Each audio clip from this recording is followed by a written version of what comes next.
Now,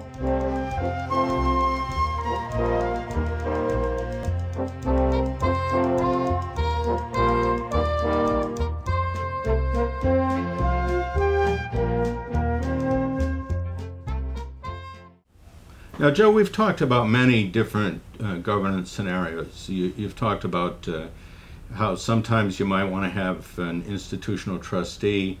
Sometimes you might want to have one ESOP expert trustee as a member of the Board of Trustees. We've talked about all kinds of really governance scenarios. We've talked about some difficult situations where there's an offer for the company and the governance moves in a slightly different way. Do you expect that governance is going to change like this from time to time, or can we put together something that's more fixed, that people can just follow the rules and kind of not have to think about how it goes? Or do you think that this dynamism is just a part of governance? I think it's just a part of governance. I think that what may be a great answer for one company is not necessarily going to be the right answer for another company. I think that each company has to take into account its culture. I think each company has to take into account its capabilities. I think they have to decide for themselves what's going to work best in their scenario. Yes, I think that over the years, governance in ESOP companies has changed. I remember when I first started in the ESOP world, I ran into many situations where you had the trustee and the board member and the former owner were all the same person. Right. I think that over time, I think that's evolved.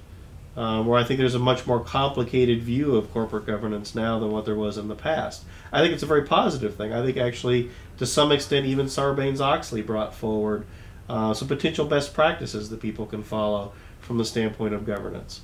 But again, I harken back to there's no right answer for any one company. I think that and they will change. I mean, we at Lewis Tree Service started out very small, relatively speaking. We've grown to be very large. As we've done that, the complexity of what we deal with is much greater than what it was before. As a result, that's put us in a position where we needed to change, where we needed to evolve our corporate governance to a different level.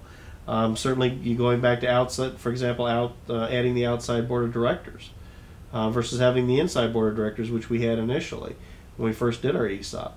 I think has been a tremendous move, but that's been an evolutionary thing. I think each company has to find their own way.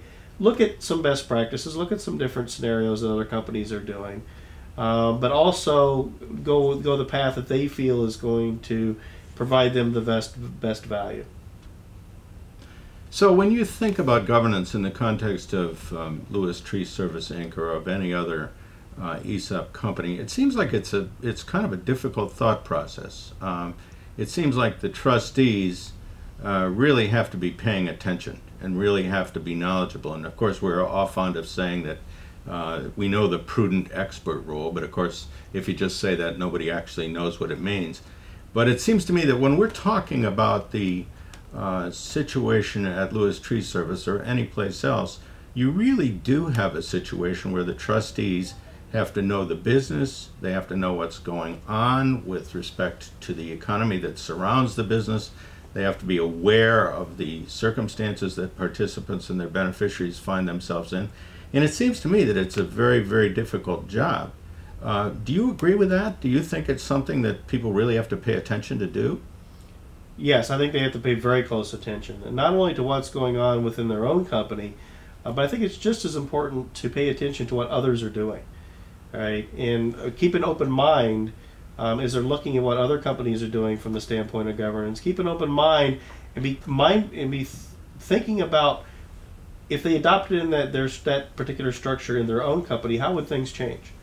Would it be an improvement? Right? Would there be more independence? I've always been a big believer that independence is extremely important. I've also been of the opinion that knowledge is extremely important.